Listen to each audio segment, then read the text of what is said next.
Ladies and gentlemen, welcome to the video. I'm GetGoodGuy and I have a full breakdown of the latest update coming tomorrow. I'm going to go through all of the patch notes with you. Because it's a smaller update this time, a very brief update to be honest with you, so I can go through every single thing that's on there. I don't have to trim it down. And I've actually gone from not intending to get a video out today to getting 2 out, because earlier on I put out the initial details for this, because they were just suddenly dropped on us, and now we have the full patch notes, so I guess I'll go through those as well, because I've got to keep you guys up to date. Now, after a bit of back and forth on Twitter with Jacobajmal as to whether this was the big update for March, because I think most of us kind of understood there was a big monthly update with BF5, although it's now become a bit more freeform, he essentially told me that they don't know where the next update is, which means that this is the update for March if it's the only one they get out, aside from the Firestorm update obviously, but if they get something done more quickly, then it's just an update. Now, this update drops tomorrow between 9 o'clock UTC and 11 o'clock UTC, depending on your platform, and if you don't know when that is for you, then do a simple Google search to find out for your time zone. If you want to read the patch notes for yourself, I will also link to them in the description. So let's get into this. We'll start with vehicles, in which there is actually only one change coming.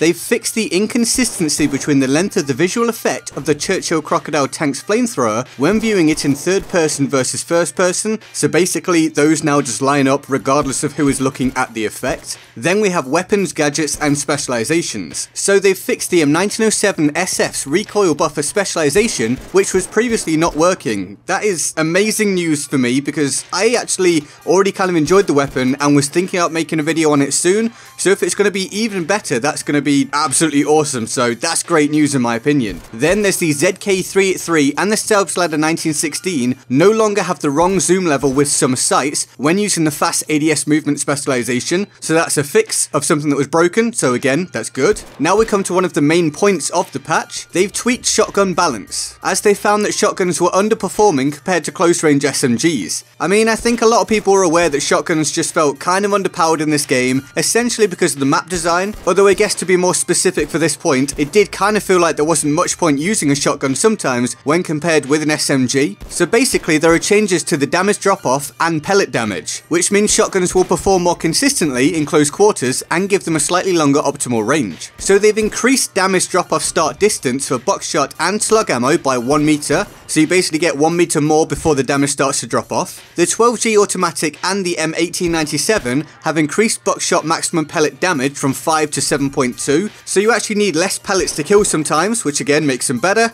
and the M30 drilling has increased buckshot maximum pellet damage from 5 to 6.3, so again very similar, it's just going to feel more powerful. Then we have maps and modes, so the practice range has a fix for a bug where players would get stuck when using the redeploy or restart practice range function. In Combined Arms, the On Hot Pursuit mission now has the correct amount of soldiers spawn in order to advance the objective. Then in War Stories, players should no longer run into a freeze on the last Tiger during the section Reach German Forward Base. So basically that mission won't be broken anymore, which has taken a while, so that's very good. And then specifically, they've fixed controller vibration in Grand Operations, because sometimes it would just stop working, so now that shouldn't happen anymore. That's been in the game for a truly colossal amount of time. I've seen it was going to be fixed, I feel like more than once, but at least it's finally here. Then we move on to UI, HUD, options and assignments. So they have, and this is the big one, this is the really big one. Some of you will remember last week I made a video about the flickering bug, which was potentially harmful for certain people. Well, they've fixed it, so that shouldn't be in the game anymore on the squad redeploy screen. I hope that's true. If it is, then that's brilliant. And you guys that struggled with that, whether you're epileptic or otherwise, you can come back to the game now and not have that playing on your mind anymore. Then all subtitles in the Combined Arms intro are now triggering correctly.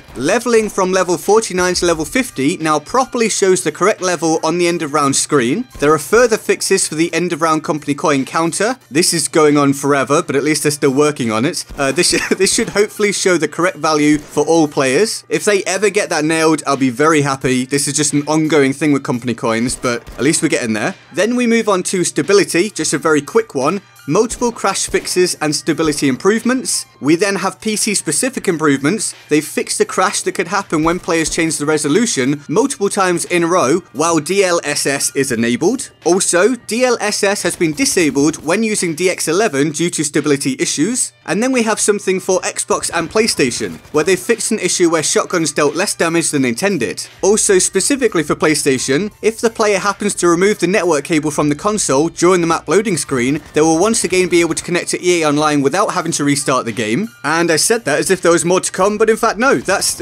they are the full, very brief patch notes this time. So I hope that helps some of you out. I'm regularly here providing information for Battlefield 5, so if you want to keep up to date, subscribing would be a great idea. In fact, if you enjoyed this video, please feel free to like, subscribe, turn on notifications, and join my Discord server in the description and my pinned comment. Let me know what you think of this latest update. And here's the Board of Awesome for the epic people who support the channel on Patreon. They're all absolute heroes and love them all deeply and often. If you want to join them on the Board of Awesome, the link to the Patreon page is in the description and my pinned comment. And with that all said, I'm GetGoodGuy, and I'll see you next time. Laters.